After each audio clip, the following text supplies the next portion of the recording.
안녕하세요. 치졸한 짓거리를 당했던 40대 여자입니다.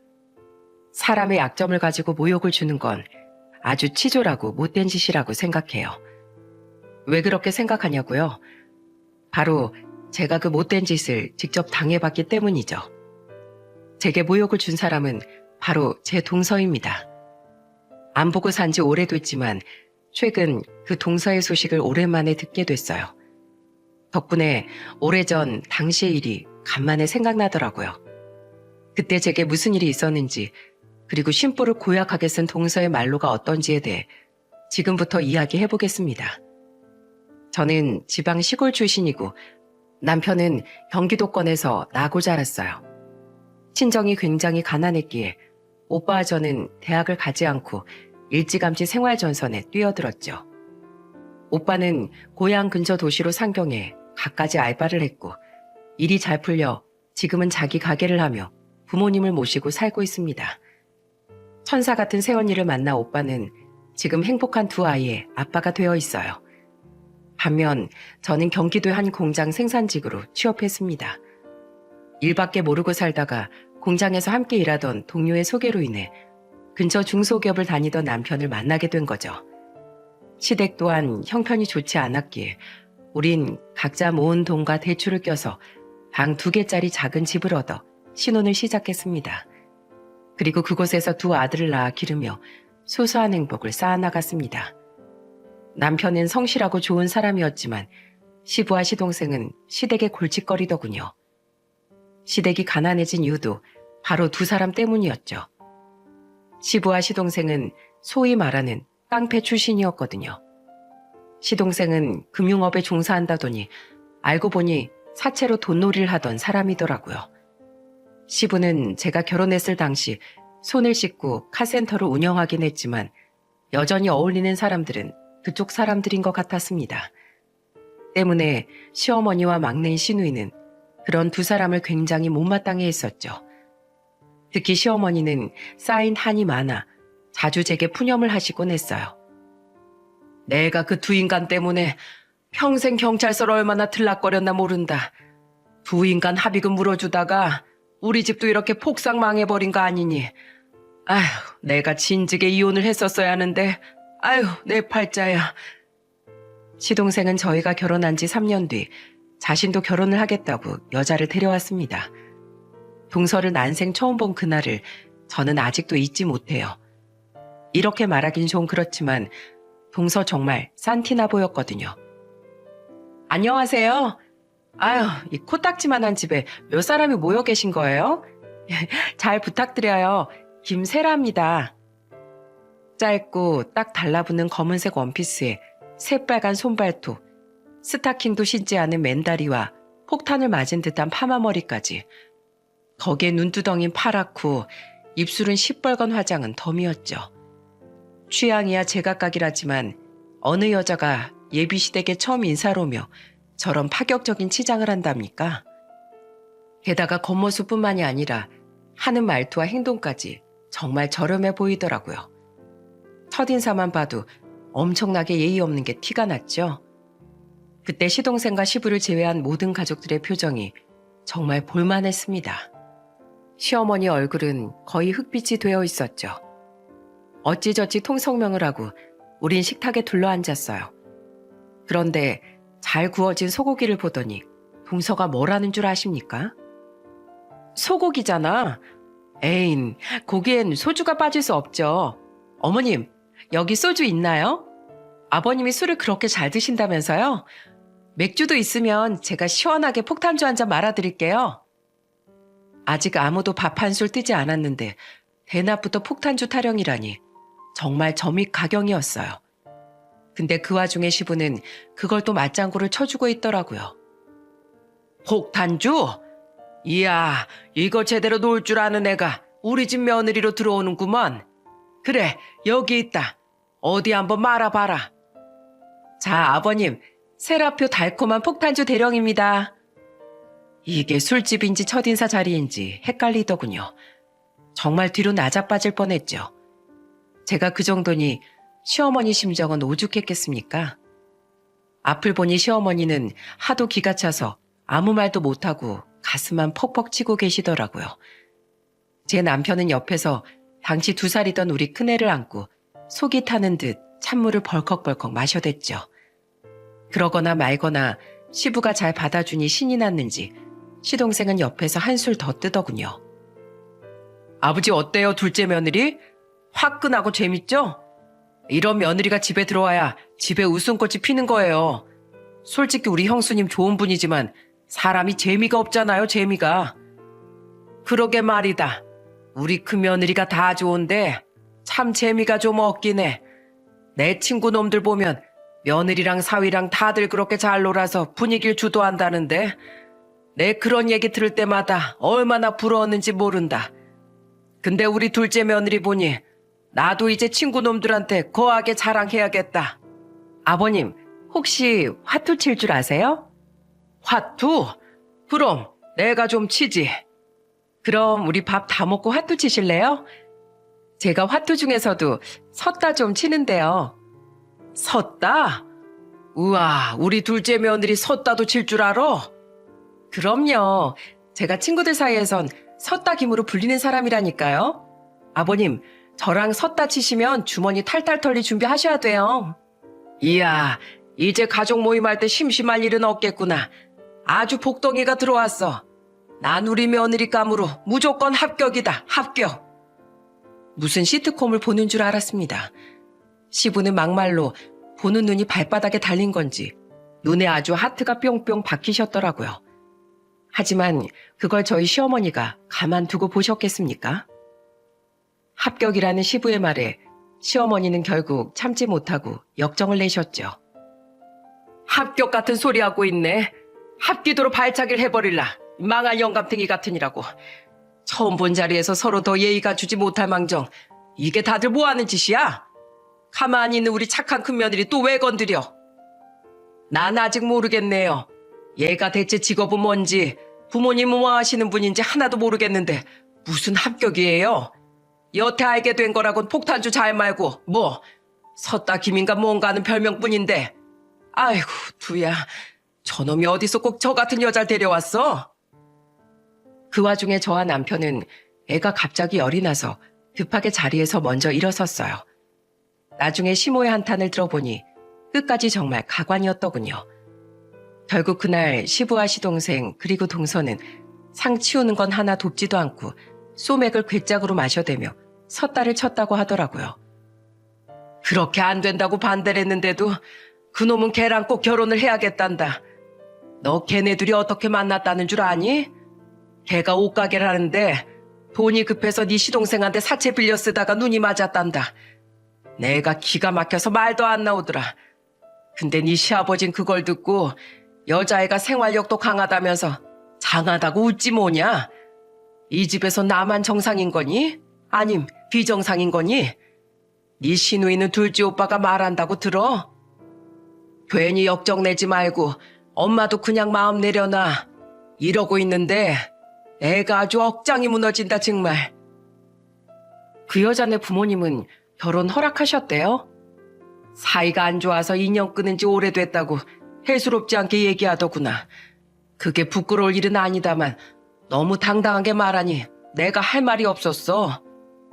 시어머니는 뒷목 잡고 쓰러지기 일보 직전이셨건만 시동생은 시부의 지지를 등에 업고 결국 결혼에 꼴이 냈습니다. 동서는 시동생은 비교도 되지 않게 돈을 펑펑 쓰길 좋아하는 사람이더라고요. 특히 자신을 좋아하지 않던 시모는 거의 본체도 안 하고 자신을 좋아하던 시부의 환심을 얻으려 물량 공세를 펼쳤죠. 시부는 그런 동서의 행동에 좋아서 어쩔 줄을 몰랐어요. 얘 큰애야, 이것 좀 봐라. 새로 맞춘 건데 이 정장이 얼마짜린지 아니? 글쎄요, 엄청 비싸 보이네요. 그치? 이건 네 동서가 사준 거다. 내가 요즘 경조사가 많다고 하니까 남자는 어디서든 기가 죽으면 안 된다면서 네 동서가 300만 원이 넘는 정장을 맞춰줬지 뭐냐. 애가 돈을 잘 벌어서 그런지 아주 통이 크고 화끈해. 남자 기도 잘 살릴 줄 알고. 이런 말 하면 좀 그렇지만 어멈 너도 좀 보고 배워라. 아버님, 저번에 제가 사드린 정장 입고 결혼식은 잘 다녀오셨어요? 근데 제가 생각해보니까 그때 수제 구두를 안 맞춰드렸더라고요. 기왕 해드리는 거 풀세트로 맞춰드렸어야 했는데 명절 끝나고 저랑 구두도 맞추고 벨트도 사러 가요. 아이고, 정말이냐? 너 저번에도 큰돈 썼는데 정말 괜찮겠어? 그럼요. 아버님, 저 김세라예요. 김세라. 대신 오늘 섰다로 아버님 돈은 제가 싹쓸이 해갈 겁니다. 얼마든지. 내가 요즘 우리 둘째 며느리 자랑하는 맛으로 산다.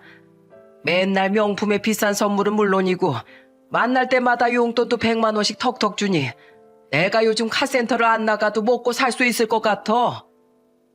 시부의 총애를 뒤에 얻고 동서는 시댁에 오면 항상 술 먹고 놀기만 바빴습니다.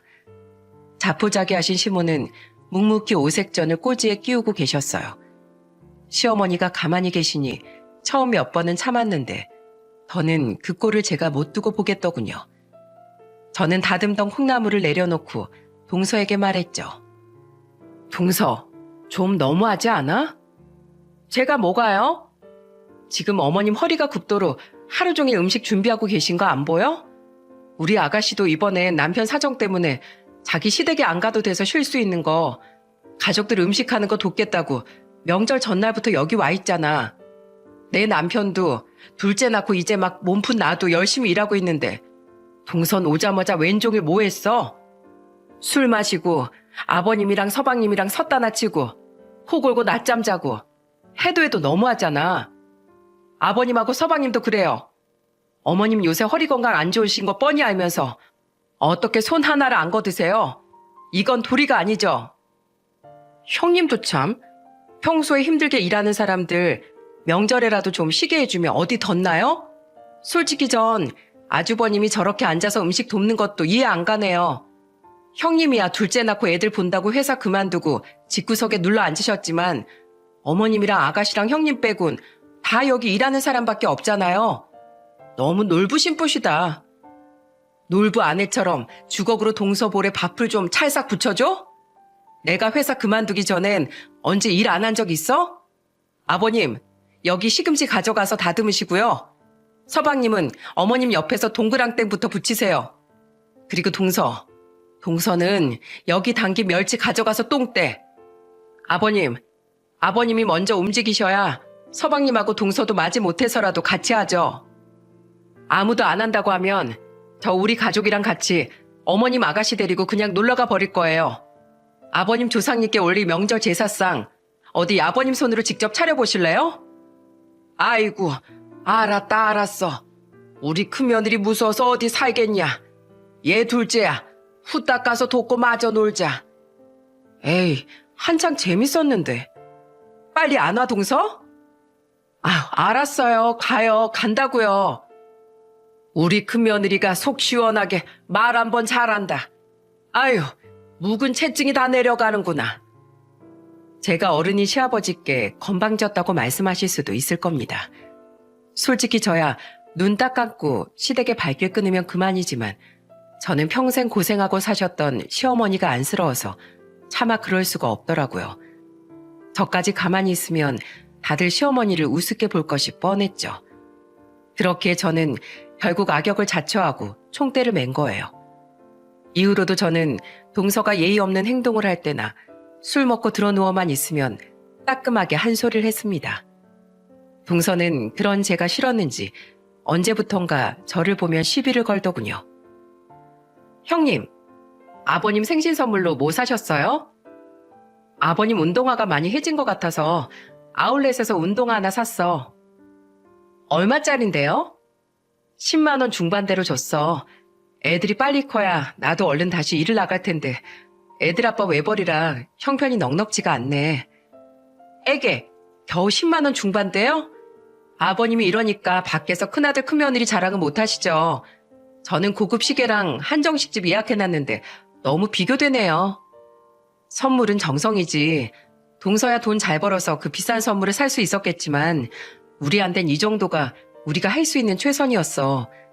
사정 다 아시면서도 아버님이 서운해하시면 그건 어쩔 수 없고.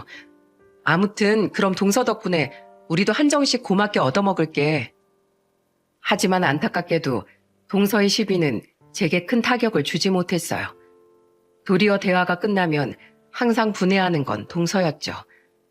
저는 수준이 안 맞는 사람 말은 어울려줄 가치가 없다고 생각하는 사람이었거든요.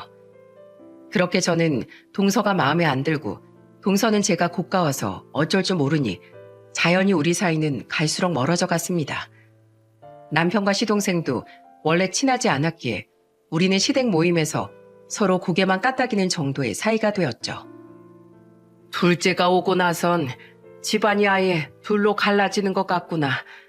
원래 우리 집이 이 정도는 아니었는데 걔가 오고 나선 아예 네 시애비랑 시동생은 걔 편만 들고 난 걔 하는 꼴이 너무 보기 싫고 네 시누이는 네 시동생 부부 꼴을 아예 보기도 싫다며 요즘엔 집에 오지도 않고 집안 꼴이 아주 말이 아니야.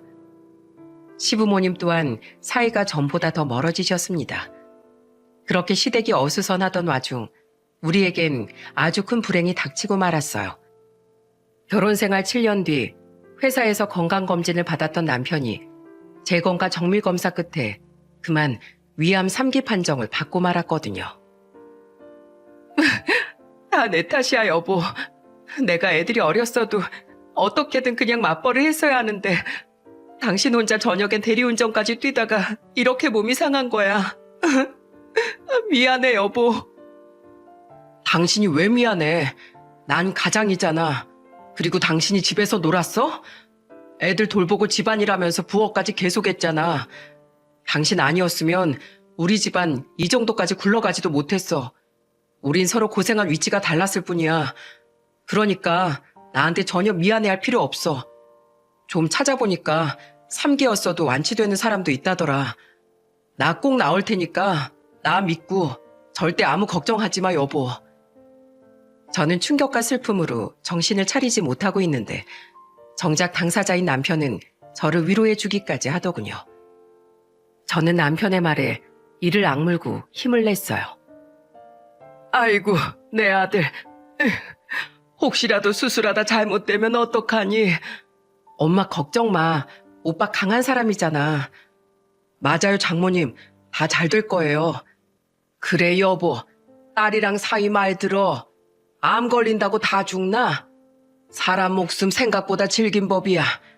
내가 옛날에 쌈박질하다 죽을 고비 몇 번 넘겨봐서 알아. 자랑이네요. 당신하고 중연이 걔가 집안을 말아먹지만 않았어도 우리 아들이 이를 2개씩 뛰면서 몸이 저 지경으로 상하진 않았을 거예요. 왜 이럴 때까지 내 탓을 해? 에이, 기분 나빠서 진짜. 어머마, 나 간다.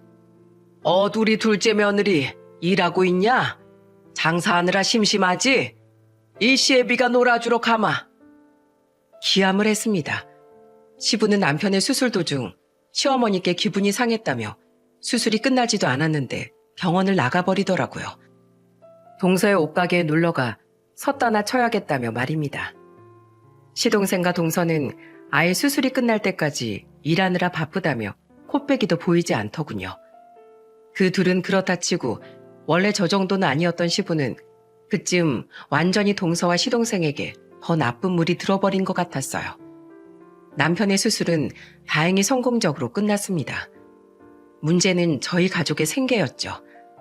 양가에선 우릴 도와주고 싶어 했지만 사정이 어려웠고 오빠와 시누이 또한 마찬가지였어요. 괜찮아요, 어머님. 2손 2발 멀쩡한 제가 있는데 뭐가 걱정이세요? 제가 다 알아서 할게요. 수술이 끝난 후 한동안 입원 치료를 받던 남편은 퇴원 후 항암 치료를 시작했습니다. 병원비가 만만치 않아 계속 입원해 있을 수가 없었기에 통원 치료를 받다가 항암을 받을 때만 며칠씩 입원하기로 한 거죠. 시모와 친정 부모님께 괜찮다고 이야기했지만 사실 전혀 괜찮지 않았어요. 수술비와 병원비로 이미 너무 많은 돈을 썼고 앞으로도 더 많은 돈을 써야 했으니까요. 암 보험비로 다 충당하기엔 병원비와 내 식구 생활비론 어림도 없었죠. 미안해, 여보. 돈이 많이 모자르지? 모자라긴 당신 아내가 얼마나 알뜰한지 몰라? 그리고 세상에 일자리가 얼마나 많은데 나 하나 일할 곳이 없겠어. 괜찮아. 당신은 아무 걱정 말고 낫기나 해. 남편에게 호언장담하긴 했지만 사실 일자리도 문제였습니다. 간병인을 쓰기엔 부담이 됐기에 저는 남편을 직접 간병해야 했어요. 게다가 아직 애들도 6살, 3살로 어린데다 당시 둘째가 자주 아팠기에 주기적인 일을 구할 수 있는 형편이 아니었죠. 결국 저는 단기로 할 수 있는 일을 시간 나는 대로 다 하기 시작했어요. 전단지 알바부터 시작해서 가정부 대타, 원래 하던 부업에 인형탈 아르바이트 등 안 해본 일이 없었죠. 게다가 힘을 쓰는 일은 일당이 훨씬 높았기에 저는 고수익을 찾아 남자들이 주로 하는 물류센터 일에 건물 청소 대타, 철거업체 일까지 닥치는 대로 해서 돈을 벌었습니다. 허리가 끊어질 것 같고 갈수록 무릎이 시렸어요. 하지만 저는 굴하지 않고 열심히 버텼습니다. 언젠간 이 역경을 이겨내고 행복해져 있을 가족의 미래를 상상하면서요. 그런데 어느 날 동서에게 전화가 걸려오는 게 아니겠어요? 제 남편이 아픈 뒤로 안부 전화 한 번 없던 사람이 대체 무슨 일인가 싶어 저는 전화를 받아봤죠. 오랜만에 전화를 건 동서는 제게 의외의 제안을 하더군요. 형님, 아주버님 몸은 좀 어떠세요? 아직 많이 안 좋아. 지금 항암 치료 받고 있어. 근데 무슨 일이야? 다른 건 아니고요. 저랑 남편 이번에 아파트로 이사 간다는 거 혹시 들으셨어요? 어머님한테 들었어. 그랬구나. 저도 형님 요즘 일당제로 일하고 다닌다는 말 아버님께 들었어요. 아직 형님 단기일 하고 계시죠? 잘됐다 형님. 저희가 나흘 뒤에 입주인데요. 입주 청소를 해야 하는데 나 형님 생각이 나더라고요. 사람 쓰려면 몇십만 원 줘야 한다는데 형님 예전부터 깔끔하고 청소도 잘하셨잖아요. 그죠? 형님네 사정 어려운 거 뻔히 아는데 그 돈 엄한 남을 주느니 차라리 형님께 일 맡기고 일당 드리는 게 어떨까 해서요. 제 남편도 좋은 생각이라고 했고요. 그러니까 나한테 입주 청소를 해달라는 거야? 네, 내일 모레쯤 해주시면 될 것 같아요. 제가 섭섭지 않게 50만 원 정도 챙겨드릴게요. 어떠세요, 형님? 솔직히 50 그거 저한텐 별것도 아닌 돈이지만 형님한텐 큰 돈일 거 아니에요. 50? 정말로? 그럼 바빠 죽겠는데 한가하게 제가 이런 일로 형님한테 장난치겠어요? 어떻게 하실래요, 형님? 형님이 안 하신다고 하면 얼른 청소업체 다시 알아보고요. 솔직히 마음 같아선 별로 하고 싶지 않았습니다. 하지만 저는 차마 그 50만 원을 외면할 수가 없었어요. 몸이 아무리 힘든 일을 해도 10만 원 초중반 언저리 정도를 일당으로 받는 마당에 그 돈은 제게 너무도 큰 돈이었으니까요. 저는 동서의 제안을 받아들였습니다. 남편이 속상해할까봐 일부러 저는 남편에게 동선의 입주 청소를 하러 간다고 말하지 않았어요. 또한 동서에게 작은 것 하나라도 책 잡히고 싶지 않았기에 저는 인터넷으로 입주 청소에 대해 열심히 공부했습니다. 입주 청소를 직접 해본 적이 없어서 잘 몰랐는데 찾아보니 굉장히 할 일이 많더라고요. 그리고 저는 약속한 날짜에 청소를 하러 청소 물품들을 들고 아파트로 향했죠. 이게 뭐야? 진짜 너무하네. 그런데 막상 가보니 별로 힘든 건 없을 거라는 동서의 말과 달리 집안은 아주 난리통이었습니다.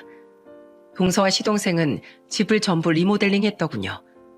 인터넷을 찾아볼 때 새 집이나 리모델링한 집이 가장 어렵다고 했던 기억이 났죠. 붙박이 가구의 서랍을 일일이 다 열어서 톱탑을 몇 번씩 닦아내야 하고 벽지에 말라붙어 있는 풀, 시공하며 생긴 먼지, 바닥, 창틀, 그냥 모든 곳에 쌓여있는 시공 흔적들을 다 청소해야 했으니까요. 이 많은 걸 언제 혼자 하나 싶어 솔직히 당장이라도 그만두고 싶었습니다. 하지만 이미 하겠다고 약속을 했고 제겐 돈이 절실히 필요했기에 저는 차근차근 하나씩 해치워 나가기 시작했어요. 여럿이 하는 청소를 혼자서 하다 보니 아침 7시에 시작한 청소는 저녁 6시가 돼서야 끝이 났습니다. 절대 동서에게 흠을 잡히고 싶지 않아 저는 정말 최선을 다해 청소를 끝냈어요. 그리곤 동서에게 전화를 걸었죠. 동서, 청소 다 끝났어. 그래요? 아직 가지 마세요, 형님. 제가 가서 확인해보고 돈 이체해드릴게요. 근처에 있던 건지 동선이 15분도 되지 않아 아파트에 도착하더군요. 그런데 동선은 집안을 살펴보며 제 청소에 대해 트집을 잡기 시작했어요. 형님, 베란다 창문에 손자국이 남았잖아요. 형님, 여기 몰딩에 도배풀이 조금 붙어있네요. 이런 것도 제대로 확인 못하세요? 세상에, 브라켓 위에 먼지 좀 봐. 형님, 이거 제대로 닦으신 거 맞아요? 형님, 안방 화장실 세면대에 있는 물자국 안 닦으셨어요? 집안을 꼼꼼히 둘러본 동서는 제 앞에 서서 심드렁하게 팔짱을 끼더군요. 그리고 이어진 동서의 말은 하루 종일 고생했던 저를 너무도 서럽게 만들었죠. 형님, 저 약속한 돈 못 드리겠어요. 이게 청소를 한 거예요, 만 거예요? 너무 더럽잖아요. 양심이 있어요, 없어요? 먼지 한 톨 내 눈에 안 보이게 다시 해요. 너무한 거 아니야, 동서? 내가 따라다니면서 동서가 지적한 거 보니까 그래, 손자국은 내가 닫고 문 닫다가 실수했어. 몰딩에 있는 풀도 거기 싹 다 닦았는데 끄트머리에 붙은 게 안 떨어진 걸 내가 못 봤나 봐. 근데 전등 위에 먼지는 아까 다 닦고 그새 딱 몇 개 더 쌓인 게 딱 봐도 뻔하잖아. 세면대 물자국만 해도 그래. 동서가 방금 물을 틀고 잠갔으니까 물방울이 있는 거지. 그 전에 내가 수세미로 얼마나 박박 닦았는지 알아? 애초에 리모델링한 집인데 세면대에 물자국이 있을 리가 없잖아. 혼자 할만할 거라더니 집을 죄다 리모델링한 건 말하지도 않고. 동서, 나 고생시키려고 일부러 부른 거지? 나 오늘 거의 12시간 동안 최선을 다했어. 그 돈 내가 정당하게 받아야 할 내 일당이야. 얼른 줘. 집주인이 더럽다면 더러운 거지. 뭐 그렇게 말이 많아요? 애초에 그럼 형님이 못한다고 하지 그랬어요? 돈에 혹해서 자기가 덥석 물어놓고서 내 탓은? 그 큰 돈을 그럼 쉽게 벌 수 있을 줄 알았어요? 이 여자가 아주 돈을 꽁으로 벌려고 하네. 안 되겠어요. 청소 잘하는 줄 알고 선심 써서 맡겼더니 역시 아마추어는 아마추어네. 됐고 내일 업체 불러서 처음부터 다 다시 할 거니까 그렇게 알고 이만 돌아가세요. 그래도 하루 종일 나름대로 열심히 하신 것 같은데 공과 사는 확실해야 하는 거잖아요? 그죠? 죄송하게 됐네요. 그러더니 동서는 저를 향해 대놓고 픽하고 비웃어 보이더라고요. 그 웃음을 보고 설마 했던 제 생각에 확신이 들었습니다. 동서는 처음부터 제게 돈을 줄 생각이 없었다는 걸요. 저는 손에 들린 쇼핑백 제일 위에 얹어져 있던 손걸레를 동서 얼굴에 툭 집어던졌어요. 그리곤 동서를 향해 따발총처럼 말을 쏘아대기 시작했죠. 아씨, 더럽게 왜 이딴 걸 사람 면전에 던져요? 청소해야 할 건 이 집 먼지가 아니라 동서의 그 더러운 인성인 것 같아서. 그 떼투성이 걸레보다 더러운 게 동서 인성이니까 집에 가서 어디 잘 닦아봐. 동서, 여태 나한테 앙심 품고 있었구나. 그래서 내가 지금 돈 없고 힘없으니까 그거 이용해서 나한테 복수하려고 일부러 나 부른 거지? 애초에 나한테 돈 줄 생각 따위 없었지? 정당하게 나 물먹일 방법이 없으니까 고작 생각해낸 게 이딴 치졸한 방법이야? 사람 수준 보인다 보여. 자기 시숙이 죽을 병에 걸렸는데 병문안 한 번을 안 오더니 형편 어려운 걸 이용해서 고작 한다는 게 이딴 짓이야? 네가 인간이니?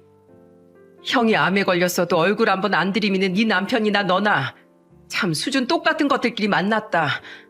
혹시 동서 일하는 직원들한테도 이렇게 돈 가지고 갑질해? 아니, 하겠지. 나한테도 이러는데 안 봐도 훤하다. 내가 예언 하나 할까? 그딴 식으로 살다간 언젠가 동서 주위에 있는 사람들한테 크게 뒤통수 맞을 일이 있을 거야.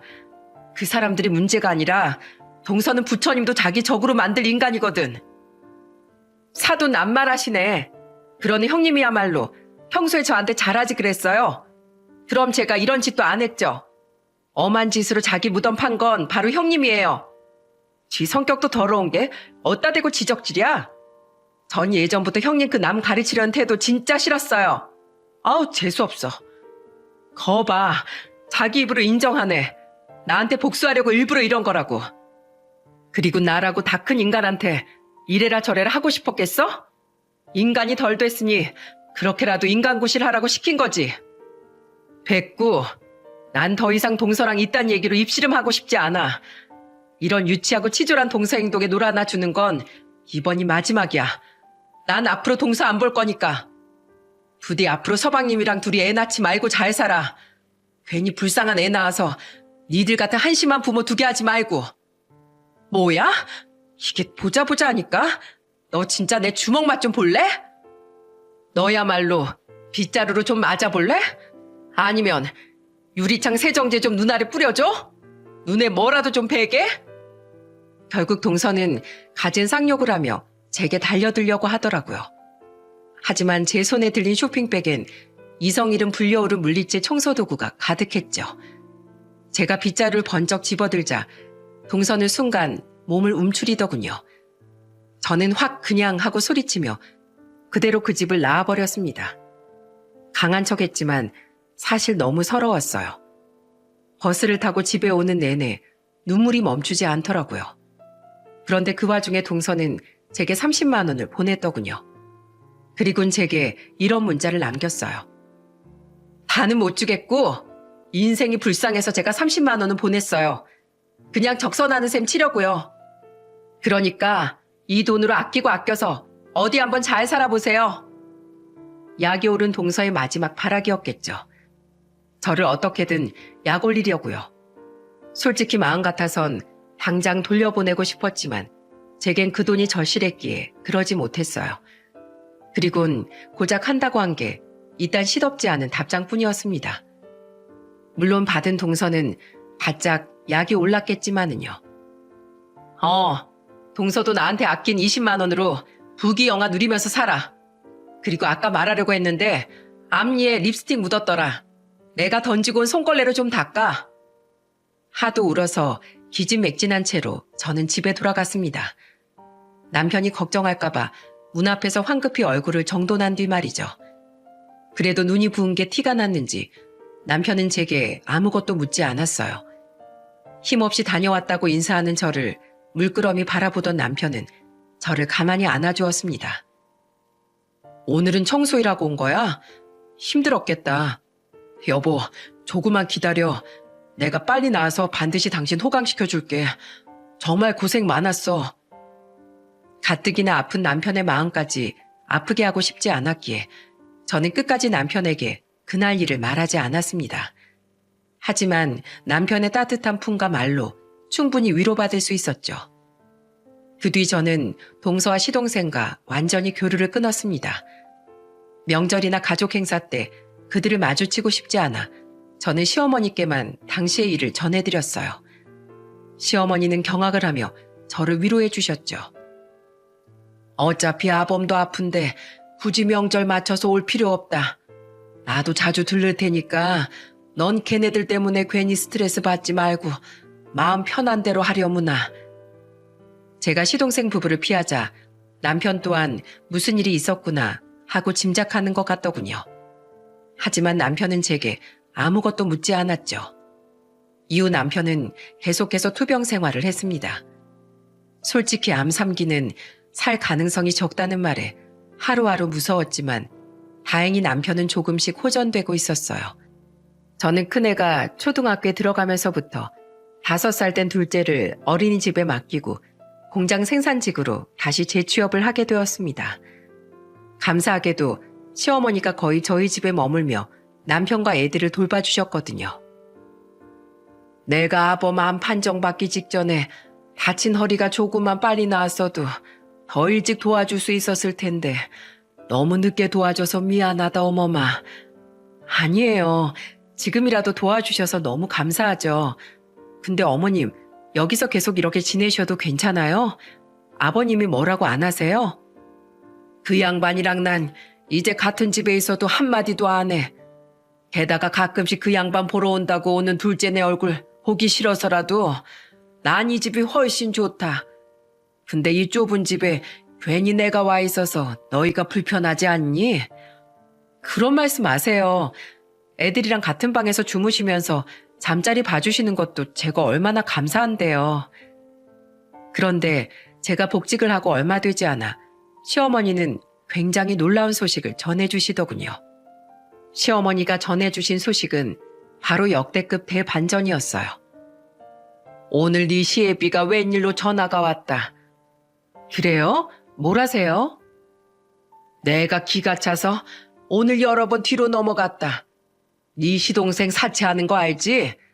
근데 그놈이 겁도 없이 돈 받아내겠다고 사람을 감금하고 폭행까지 했다는구나. 그것도 아주 상습적으로 말이야. 결국 그 사람이 증거 가지고 경찰에 신고해서 그동안 조사를 받고 있었던 모양이야. 그런데 그놈이 그랬던 적이 이번이 처음이 아니라더구나. 그동안 신고가 무수히 많이 들어왔었대. 계속 증거 불충분으로 풀려나다가 이번에 제대로 덜미가 잡혀서 재수사가 됐다나 봐. 그래서 그놈 결국 징역 2년이 확정됐다는구나. 그동안 그놈이 네 시애비한테만 말을 해서 난 까맣게 몰랐지 뭐니. 어머, 세상에 완전 뉴스에 나올 일이네요.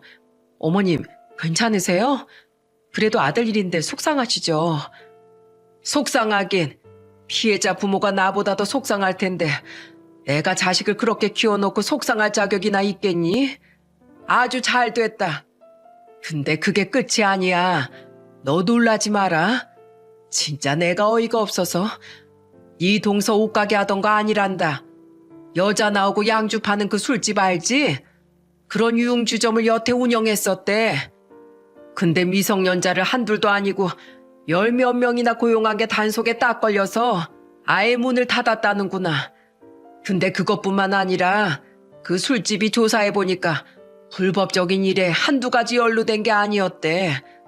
그 술집의 사장이 걔까지 3명이었다는데 그 술집도 허울만 좋지 빚도 산더미였다는구나. 그 와중에 전액 현금으로 샀다던 아파트도 알고 보니까 절반이 넘게 다 대출이었대. 그렇게 빚만 잔뜩인 애들이 겉멋만 들어서 돈을 펑펑 써댔으니 아유 한심해서 원. 근데 둘째 며느리 걔가 가게 망하고 빚 갚으려고 집까지 팔 지경이 되니까 네 시애비한테 그동안 자기가 해줬던 것만큼 돈 내놓으라고 했단다. 집까지 찾아와서 돈 내놓으라고 해악을 부렸다는데 네 시애비가 순순히 돈을 내놓을 사람이니? 또 찾아오면 가만 안 둘 줄 알라면서 쫓아내버렸단다. 그렇게 좋다고 싸고 돌 땐 언제고? 내 참 한심해서. 근데 어머님, 아버님 여태 동서 옷가게 몇 번이나 놀러 가셨다고 하지 않았어요? 그럼 아버님도 동서가 유흥주점 하는 거 다 알고 계셨다는 거예요? 나도 너랑 똑같이 물었다. 그 멍청한 양반이 거기까진 생각 못했는지 어버버대더구나. 그러더니 내가 추궁하니까 결국 실토했어. 그동안 거기 놀러 가면 둘째 걔가 술이며 여자며 다 불러서 공짜로 놀게 해줬대. 망할 놈의 영감탱이. 그동안 왜 그렇게 틈만 나면 트집을 잡나 싶었더니 거기서 젊은 여자들이랑 놀아놨으니 늙은 내가 꼴배기 싫었던 거야. 너무 더럽고 추잡스러워서 내가 이혼하자고 했다.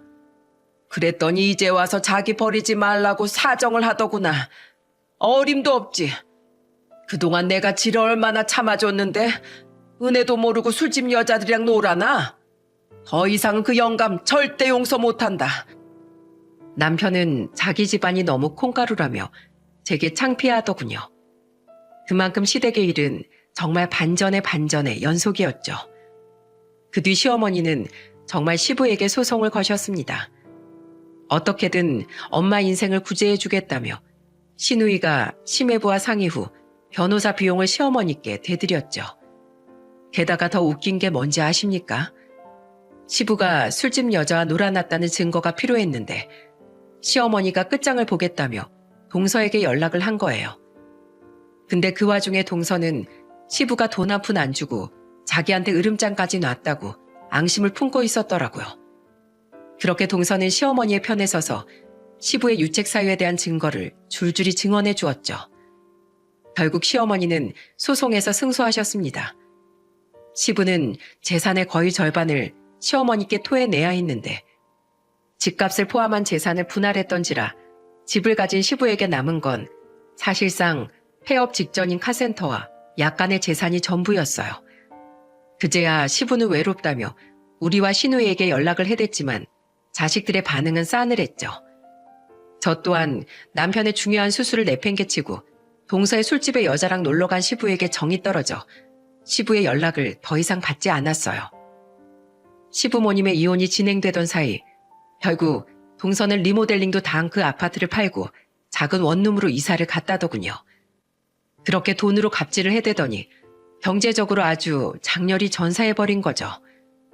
그리고 동서는 어떻게든 화류계 쪽에 다시 발을 붙이려던 모양인데 나이가 많아 써주는 곳이 별로 없던 것 같아요. 시어머니의 이혼이 마무리되었을 때 동서는 경기도 안에서도 아주 외곽에 있는 술집에서 아가씨로 일하고 있다고 했거든요. 차라리 식당 일이라도 구할 것이지 곧 죽어도 건전한 일은 적성에 맞지 않았었나 봐요. 우린 시어머니께서 분할받은 재산을 더해 방 3칸짜리 집으로 이사가게 되었습니다. 덕분에 시어머니와 우리 아들들은 방을 따로 쓸 수 있게 되었죠. 그 사이 남편은 팔자까지 항암 치료를 받았고 장하게도 고통스러운 그 시간을 힘내서 이겨내 주었어요. 많이 회복한 남편은 치료를 중단하고 꾸준히 추적 검사만 받을 정도로 건강해졌고 기쁘게도 다시 취업도 할 수 있었습니다. 축하한다, 아범아. 그동안 정말 고생 많았다. 사랑하는 남편, 어엿한 사회인으로 복귀한 걸 진심으로 축하해. 아빠 그럼 이제 다시 회사 다녀? 아빠 그럼 다시 넥타이 매겠다. 아빠 넥타이 맨 거 짱 멋진데. 그치 형? 이게 다 당신 덕분이야. 정말 고마워. 앞으로 내가 정말 호강시켜줄게. 어머니, 제 아내를 도와주셔서 정말 감사드려요. 남편의 눈물을 시작으로 우린 모두 울음바다가 되고 말았습니다. 그 뒤 퇴근한 남편이 아이들의 볼에 뽀뽀를 해주는 모습을 볼 때면 내가 이 순간을 위해 그 숱한 고생을 감내했던 거구나 싶어 행복감이 차오르더라고요. 시간이 흘러 시동생은 출소를 했습니다. 그래도 자식이라고 시어머니는 그동안 몇 번 시동생의 면회를 가셨어요. 출소한 뒤 시동생은 시어머니께 동서가 살고 있는 원룸으로 들어갔다고 소식을 전하더군요. 하지만 두 사람은 얼마 지나지 않아 영영 갈라서고 말았습니다. 시어머니께선 한숨을 푹 쉬며 저희에게 두 사람의 이혼 소식을 전해주셨어요. 에휴, 인생 망한 게 네 탓이니 내 탓이니 하며 둘이 그동안 엄청나게 싸웠던 모양이야. 둘이 아주 머리채까지 잡고 싸우다가 이웃집이 경찰에 신고해서 경찰서까지 몇 번 다녀오기도 했대. 이게 무슨 추태라니. 결국 둘 다 거지꼴로 갈라서고 네 시동생은 네 시아버지 집으로 들어갔다는구나. 둘이 살던 원룸은 네 동서가 그대로 살기로 하고 말이야. 어쩐지 네 시애비가 며칠 전부터 제발 집으로 돌아와 달라, 보고 싶다 하고 가짜는 문자를 계속 보내던데 망나니 둘이서 살려니 힘든 모양이지.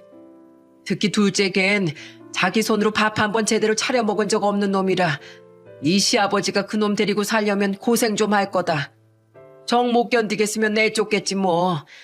네 시애비 징징거리는 거 듣기 싫어서 아예 내 번호를 차단해버렸다. 난 둘째 그놈도 그 바닥에서 손 씻고 나오지 않는 한 얼굴도 안 볼 거야. 마음고생은 지금껏 한 것만으로도 충분해. 출소할 때 두부까지 사다 먹여줬으니 앞으로 새 인생 살지 말진 그놈 선택이지 뭐. 난 앞으로 너랑 아범이랑 우리 막내 얼굴만 간간히 보면서 편안한 노을 보내련다. 그렇게 셋이 똘똘 뭉치더니 결국 두 남자 모두 동서를 내팽개쳐 버렸더군요. 물질과 쾌락의 존재로만 이어진 을이었으니 순식간에 와야 되는 게 당연한 관계였겠죠. 그렇게 이혼 소식을 들은 지 이틀 뒤 저는 놀라운 전화를 받게 되었어요. 전화를 건 사람은 바로 동서였죠. 저는 대체 무슨 말을 하려고 전화를 했나 싶어 호기심에 전화를 받았습니다. 그리고 동서의 말을 듣고 저는 그만 박장대소를 하고 말았네요. 형님, 잘 지내셨어요? 근데 동서가 나한테 무슨 일이야? 다름이 아니고 형님, 저 이혼했다는 말 들으셨죠? 그래, 그랬다며. 사실 저 나이도 많다고 요새 손님들이 절 잘 안 찾아서 벌이가 안 좋아요. 그래서 형편도 안 좋고 살고 있는 원룸 보증금도 많이 까먹었어요. 그래서 말인데요, 형님. 저 이제 와서 비굴하게 돈 꾸려는 거 아니고요. 그때 제가 준 30만 원 있죠? 형님이 제대로 안 하고 간 청소비요. 그거 저 좀 돌려주세요. 뭐? 진심이야? 난 또 뭔 소린가 했네. 그걸 아직도 기억하고 지금 달라고 하는 거야? 솔직히 형님이 청소 제대로 안 한 거 제가 그냥 드린 거잖아요. 저한테 빚진 거니까 돌려주셔야죠. 동서, 그때도 내가 말했지만 난 최선을 다했어. 이제 와서 그렇게 억지 부리는 거 너무 추하다, 진짜. 정 그 30만 원 받고 싶으면 줄게. 진짜요? 그래, 나한테 푼돈이지만 동서가 급해 보이니까. 근데 그냥은 못 주고 우리 집 와서 며칠 동안 청소 좀 해. 입주 청소가 아니니까 내가 했던 것보단 쉬울 거야. 그럼 그 돈 줄게. 지금 장난해요? 사람이 오죽 힘들면 그 돈까지 달라고 제가 전화를 했겠어요. 근데 어떻게 저한테 그런 악질인 장난을 칠 수가 있어요? 기억 안 나? 이거 동서가 나한테 했던지 그대로 돌려주는 거잖아. 동서, 꼭 기억해. 사람한테 상처를 주면 되로 주고 말로 받는 법이야. 지금 동서 도와주겠다고 나서는 사람 아무도 없지? 그게 동서가 평소 주위 사람들한테 한 행동을 고스란히 보여주는 거야. 난 그때 정당한 노동의 대가를 받았고 동서도 정 필요하면 정직하게 노동해서 돈 벌어. 꼭 술집에서만 일해야 한다는 법은 없잖아. 앞으론 돈 좀 펑펑 쓰지 말고 분수에 맞겠어. 돈으로 갑질도 하지 말고. 이번 일로 배움은 충분할 테니까. 이건 놀리는 게 아니라 잠시라도 가족이었던 사이로서 내가 진심으로 충고하는 거야. 앞으로 이런 일로 서로 연락할 일 없길 바래. 잘 지내. 동서는 제 말에 아무 말도 하지 못하고 그냥 전화를 끊더군요. 저는 이 이야기를 남편에게 전해주며 5년 만에 당시의 입주 청소 일을 털어놨어요. 남편은 눈물을 글썽거리더니 저를 꼭 안아주었습니다. 그리곤 그저 고맙고 미안했다는 말만을 반복하더라고요. 저는 이미 다 지난 일이라며 웃어 보였죠. 제 남편은 한 달 전 기적처럼 완치 판정을 받았습니다. 5년이 넘게 싸운 끝에 얻은 멋진 승리였어요. 완치 판정을 받은 날 저와 시어머니는 교수님의 손을 잡고 감사하다며 펑펑 울었죠. 저는 앞으로 2번 다시 남편의 건강을 잃지 않도록 열심히 내조하며 살아갈 겁니다. 또한 평생 고생만 하신 시어머니께서 오래도록 손주들의 재롱을 보며 행복하게 사실 수 있도록 톡톡히 효부 노릇도 할 생각이에요. 시누이는 제게 항상 고맙다고 말하지만 며느리도 자식인데 당연히 제가 할 일이라고 생각해요. 저희 친정 부모님이 착한 새언니 덕에 행복한 노후를 보내고 계시든 말이죠. 여러분, 도덕성을 버린 채 자신의 쾌락이나 이익만 탐하는 사람은 언젠간 스스로 몰락의 길을 걷게 된다고 생각합니다. 마치 치졸한 복수를 통해 카타르시스를 느끼려고 했던 동서와 유흥에 눈이 멀었던 시부, 정당하지 않은 방법으로 사람들에게 돈을 괄치하려고 했던 시동생처럼 말이죠. 사람은 누구나 위기의 순간이 오는 법인데 나만 알고 주변 사람의 피해는 신경도 쓰지 않던 사람을 누가 돕고 싶겠습니까? 그러니 여러분, 저는 자기 자신을 위해서라도 항상 사람의 도리를 지키고 주변에 잘하자는 말을 하고 싶어 이 사연을 보내게 되었습니다. 또한 이타적이고 선하게 살아왔다면 저희 가족처럼 언젠간 힘든 시기를 이겨내고 다시 행복을 반드시 찾으실 수 있을 거예요. 저는 어딘가에서 항상 여러분 가정의 평화와 안녕을 응원하겠습니다.